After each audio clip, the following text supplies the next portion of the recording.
3. It's over. TKO victory, first round, Chris Arreola. Friday night fights, you gotta like ringside action. Oh, I love it. The sweat is getting on me right now. Sends him somersaulting.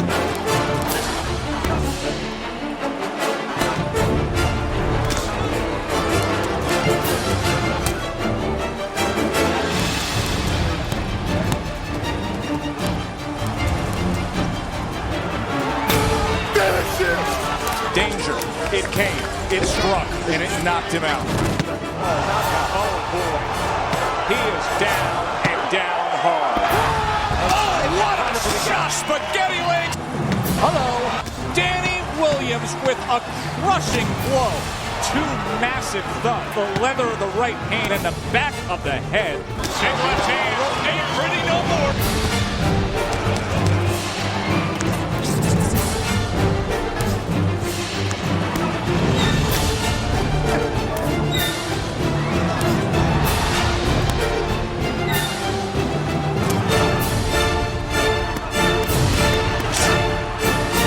Kiss in the cheek.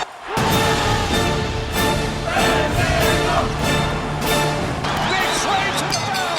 Oh, was that brilliant? Was that absolutely brilliant? Better than advertised.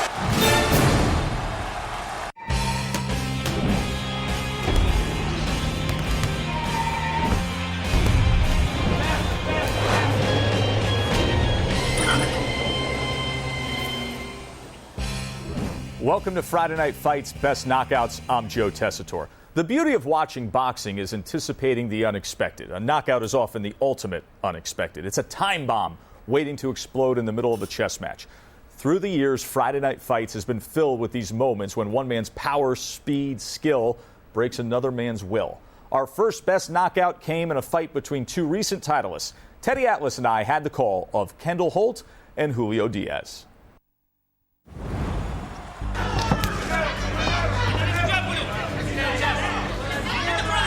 Holt has a very underappreciated jab. Underappreciated maybe by people in the business and by himself. It's straight, it's accurate, and it's hard.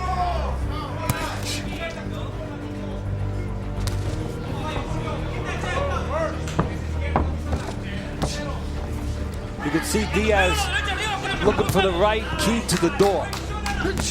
He doesn't want to come in that front door and have, you know, somebody waiting for him, somebody who's not a pleasant house guest, so to speak, like a right hand. So he's trying to feint a little bit, trying to get the right time to come in there.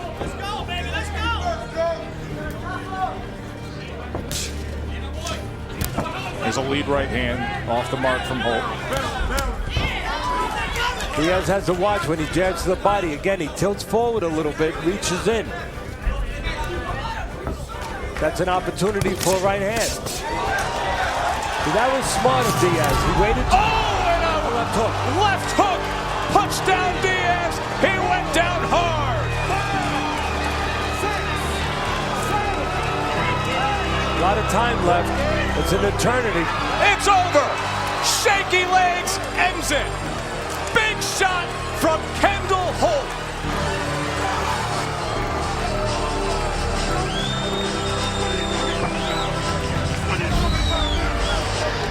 Here come the replays. Sit back and enjoy it. Watch the power surge.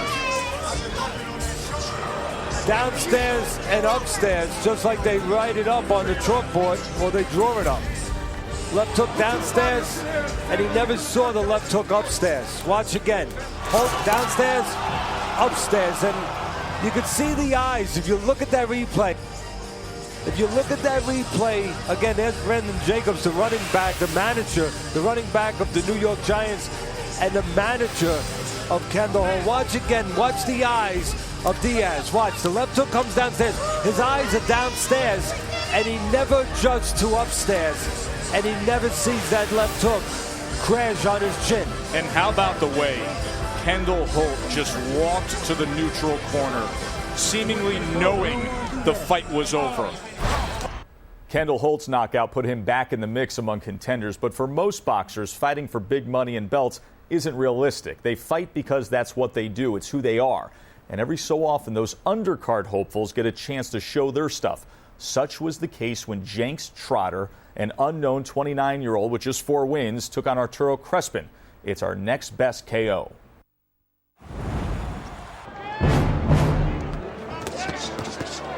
Now, combination open up the second round from Arturo Crespin, who, by the way, has his sister Amanda working in his corner. She is a gold featherweight. Knockout. Oh, boy. He is down and down hard. The fight is over. And he did it from the orthodox stance. He turned to orthodox out of the southpaw stance and scored the knockout with a straight right hand. I said in the first round, I liked that Trotter had some advantages. He had the longer arms. He looked like he was pretty good at letting his hands go at a distance, and he could go inside. There he did it at a distance. Trotter, what I liked in that first round, Joe, was that he could go inside and then he could go outside. Had pretty good long arms, good wingspan, and he knew how to use them. Here he is on the outside. He just beats Crespin to the mark. Crespin's loading up, and that's the danger to you young fighters. Don't load up. He's loading up with a big right hand. Guess what? A big right hand, a shorter, straighter one of Trotter's landed first. And again, watch how he turned to orthodox. First round, he was a southpaw. He's an orthodox fighter right now, and the straight right hand lands before the wide right hand of Crespin's can land. Both Crespin and Trotter in that second round, they turned from the orthodox stance to from the southpaw stance to the orthodox. And Crespin is back up on his feet. A huge right hand from Jenks Trotter. There are certain factors as to what makes a great knockout. As we saw with Trotter's big blast, how your opponent lands can be a defining factor. So much more to come on our Friday Night Fights Best KO show, including an upset of an unbeaten star in the making. That's next. Right hand comes in, and the unbeaten Fernando Guerrero is through the ropes. Brewer has done it. Welcome back to our Friday Night Fight Best Knockouts. I'm Joe Tessitore. There comes a point in the career of any young prospect when he's tested. Usually that test comes as a step up against a more experienced fighter. Fernando Guerrero was 21-0 with 16 knockouts when he faced the 40-year-old Grady Brewer. Teddy Atlas and I had the call from Austin, Texas.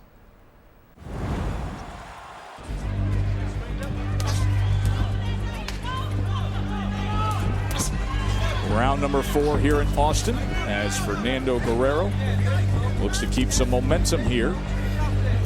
You know, I mentioned the last round, maybe 2 rounds ago, Guerrero not using his jab enough, using a little bit more early here, pressing behind it. You want to press, and that's what you want to do. Set the table and go eat with your power punch. That's what he did. Put the right hand out there and then brought the left. You know, you want to put bugs on the windshield of your opponent when you're coming forward. In other words, use that jab and blur the vision of your opponent. Put some bugs on the windshield. And that's what Guerrero's doing a little bit, pressing behind that southpaw jab.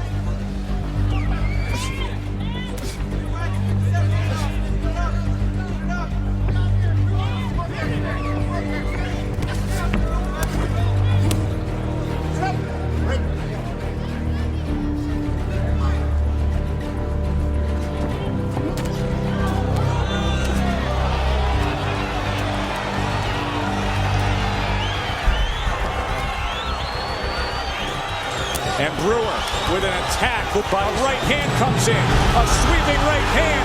And the unbeaten Fernando Guerrero is through the ropes trying to beat the count. 6, 7, 8. A lot of time left. Now let's not forget. I gave this stat earlier. I didn't know it was going to be used. Guerrero has come off the floor 3 times to win. Can Grady Brewer do it at age 40? This would be a huge upset. He slips as he was on the attack. What a break for Guerrero. Right now, Guerrero needs to tie up. He's looking to counter in between a little bit, but he needs to tie up a little bit. That is a slip. He just falls forward, and the fight is over. That is it. As he falls forward, John Shorley says, I don't like the way you look. I've seen enough. Brewer has done it. The first loss in the career of Fernando Guerrero. Texas is a big state. Big things happen. That was a big upset. Can you believe that? Grady Brewer, who had a tune-up win in May after a 16-month layoff when he was TKO'd himself. After a 5-year period, Teddy, of injuries to his knee, injuries to his shoulder, on the shelf time and time again. At age 40, working out at his own gym in small-town Oklahoma, comes here and does this.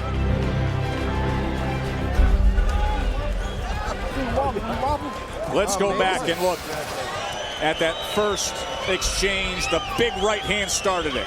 Well, the big right hand, and it was a big right hand, it was all right hands, and that was the hope for Brewer coming in here. Land the right hand with the southpaw, and the one that hurt him was behind the ear, and he just kept it going. No left hands, all right hands. One to the body, and again, he's already been hurt here, so you didn't see the most significant one, but now finishing all right hands, and then through the ropes. The first one that hurt him, though, was behind the ear. And then at the end, that right uppercut, a lot of people say he just fell. No, he didn't just fall. He got caught a right uppercut. And Brewer doing the right thing. Gives a little ground, lets him walk into a right uppercut. And then down goes Guerrero. That's the experience of Brewer. Instead of letting himself be tied up, he took a little step back. As Guerrero fell in, he threw the shot and got the result. After the fight, Fernando Guerrero made that comment that he now knows what it means to be a fighter. When we come back, you'll have a sense of what it means to be laid out cold. Plenty more best KOs, including my choice as the greatest knockout in Friday Night Fight history. Stay with us. Hello, Danny Williams with a crushing blow. Diaz is down and maybe out. Welcome back to our Best Knockout show. Here's what we knew about Danny Williams before his first televised fight. He was an amateur star, now being trained by veteran cornerman Jack Lowe. When we asked Lowe to give us a scouting report on Danny, he said, if he catches you clean with a shot, he's going to knock you out. He's a very, very heavy-handed kid. Antonio Cervantes found that out the hard way.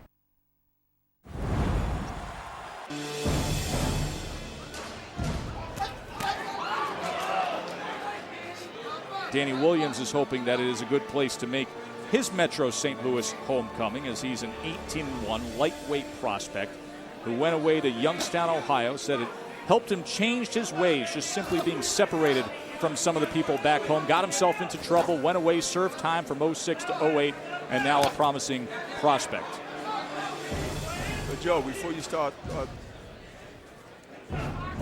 talking about his resume and how he wants to become champ, he got hit with a right hand, but it was only one shot. He got hit with a right hand, but he took it well and he responded well. But you know, this fight has to be a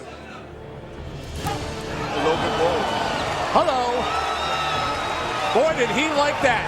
And the fight is over. Steve Smoger wastes no time. He put the jab behind it, then the right hand cashed in. It's over. Antonio Cervantes is out on his back. Danny Williams with a crushing blow.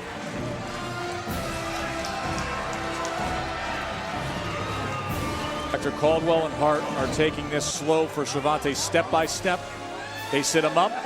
As you can see, they're putting ice on the back of the head. I mean, it was a thud when his head hit the canvas. We're going to show you plenty of this, folks. Here it is, Danny Williams' spectacular KO. Bernard, how did he make it happen? He see a faking jab? Like you said, it was a throwaway jab in the right hand. He got his opponent to look at the jab and then he set him up to leverage the straight right hand. And he done that shot early in the fight. He did the same thing and hit him with a right hand. See, he just threw it out there. It's a throwaway jab, and then a right hand. Here's in real speed. Listen to this. Wow, two massive thuds. First is the leather of the right hand of Danny Williams to the chin of Cervantes, and then the back of the head of the 33-year-old Cervantes hitting the ring. Steve Smoger wasted not 1 second waving off this fight. While Danny Williams is hoping to work his way towards a title shot, some of our best action often comes from those who have been to the top before. David Diaz came into his fight with Hank Lundy as a proven veteran. He's a former lightweight belt holder. He's toppled Eric Morales. He's been up against Manny Pacquiao. And on Friday Night Fights in August 2011, he went toe-to-toe with hot prospect Hank Lundy. They traded blows throughout, with Diaz getting the best of Lundy in the 4th round. But in the end, youth was served. It was a thriller, with a world champ there to call it with me. Andre Ward joined me for David Diaz and hammering Hank Lundy.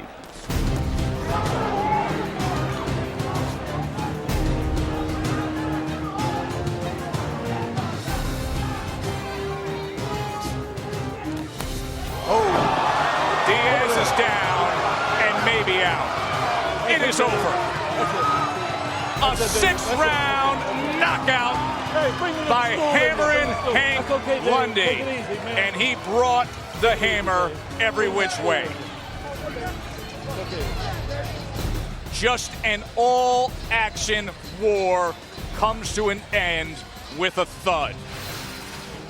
With the blood in Diaz's eyes, blurring his vision just a tad, and Lundy just lands a perfect shot right on the chin. And we talked about this earlier about two left-handers and how the straight left is right down the pipe. It's an easy shot for Lundy to land, especially when a guy has blood in his eye. And then out goes Diaz. In Ultra Mo, watch the left hand. Look at that blood splatter. And the face just caved in on the former champ. Real time. What a blast. And what a fight. Hammering Hank Lundy with an emphatic statement, a knockout victory over David Diaz. Probably not an exaggeration to say that we have shown thousands of knockdowns and hundreds of knockouts on ESPN Boxing through the years. When we come back, it's the one I would tell you is the best of them all. Stay with us for more Friday Night Fights Best KO Show. Dingling man ringing it up. Wodo like a rag doll around the ring. Oh, almost down on his feet. How is he standing up? Welcome back to the Friday Night Fights Best Knockout Show.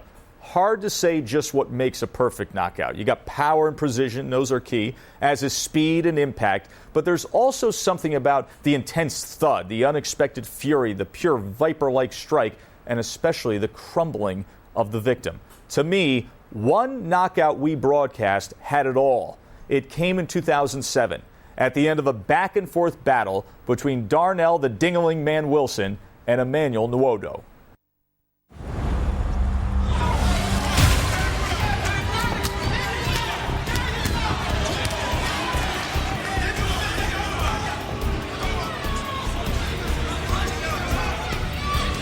Teddy's scorecard now won't even after the second 10-8 round by Wilson.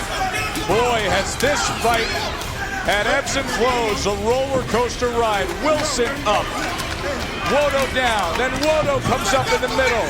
And then all of a sudden, just when Teddy said, remember he has the eraser, and his corner was telling him we could stop this fight, all your dreams could go away, he brought out that eraser. And the eraser, I don't know what hand your teacher used, but this teacher, Mr. Wilson, uses the right hand. There it is off the mark that time. Can Nwodo stay away from it? How do the judges see it? You know, Joe, we say it all the time. Half of the equation is to have the power. Oh, he's the hurt other again. half is to have the opportunity. And Wilson He is hurt badly. and he's got the opportunity because he is in close, using those short arms. Being chased down.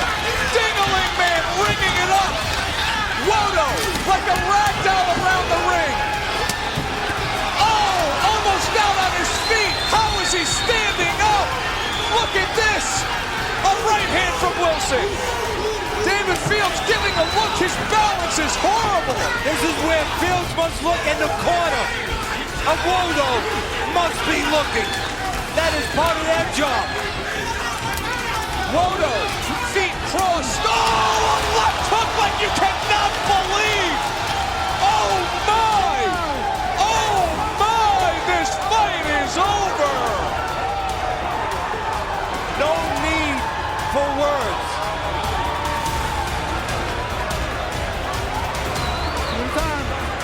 Rolling to his feet is the victor.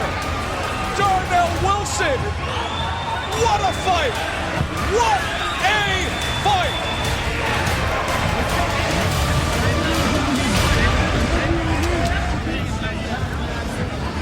Early in the round, Teddy, let's pick it up.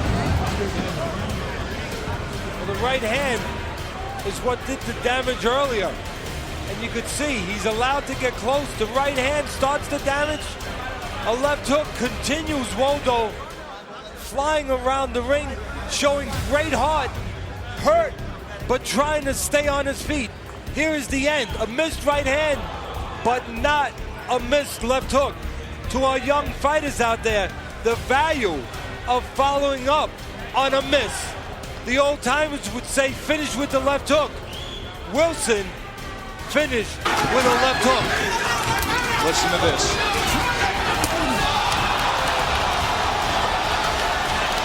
The impact.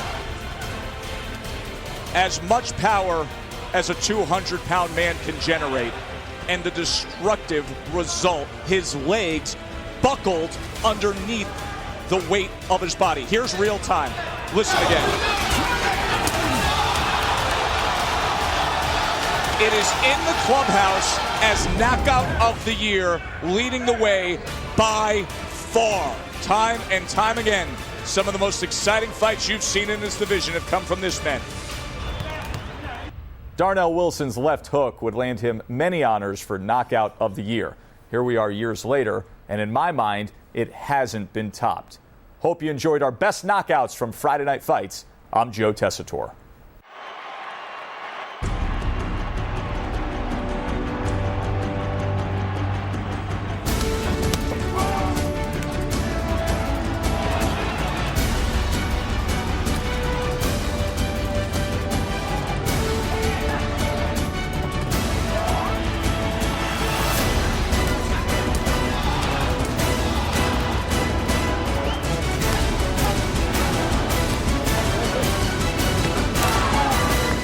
This has been a presentation of ESPN, the worldwide leader in sports.